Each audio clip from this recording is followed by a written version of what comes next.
I used to have a friend named Fred Hughes. He worked with Andy Warhol, and he lived not far from here on Rue de Cherche Midi.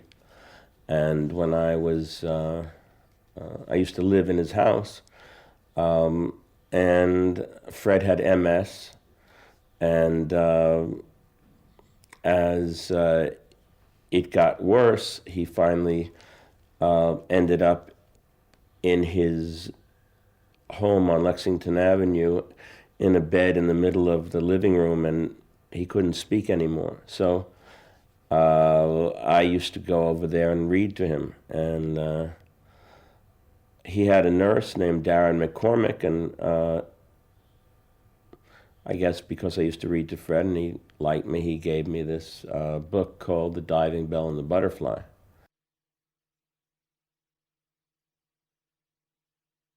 Jean-Dominique Bobby, who couldn't speak. The only way he could communicate was by blinking his left eye. And but we knew what he was thinking through his voiceover. And I felt like in this story, because he said that the only way that he could escape his diving bell, which was this, he talked about this contraption for going under the water and going to the bottom of the sea, and this sort of heavy metal and canvas suit kept him prisoner. But through his imagination and his memory, he could escape that. So to me, as a filmmaker, it sort of said, hey, you could put anything you want into this movie. Whatever comes to this guy's mind is possible. And so that would vary the structure and make the structure of the film have, well, it gave me absolute freedom to do whatever I wanted.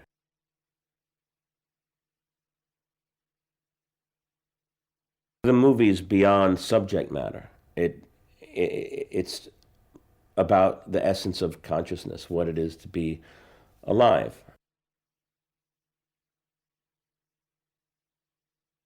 When Jean-Dominique Bobby was not paralyzed, he, I don't think he thought that he was a great writer. I think that he also felt like he was pretty superficial. And there's a moment where he's actually talking about a friend, but it certainly could be about himself or us. I mean, he says, did it take the harsh light of disaster for me to find my true nature? And so until he was robbed of every other distraction other than the meditation on what it is to be alive, he wasn't born, in a sense. So he was reborn as this butterfly.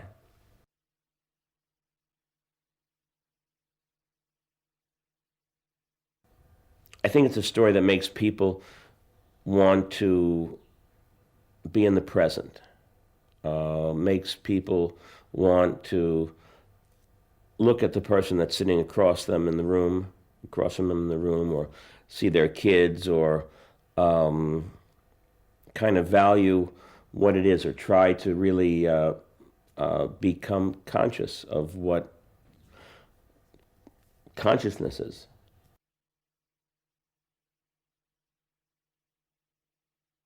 Essentially, there was something about it that I think is interesting as a filmmaker, which is the audience is the confidant of the main character.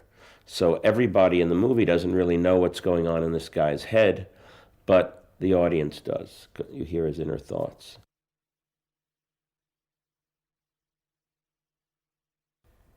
I felt like it was very important for this movie to be told in a French voice. I mean, it was a French author, it was a French man that this thing happened to.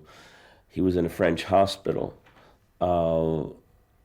And I don't think I could have done it somewhere else. I didn't want to have American and English people come here and make believe they were French, and French people read French subtitles when people are talking English. It just seemed too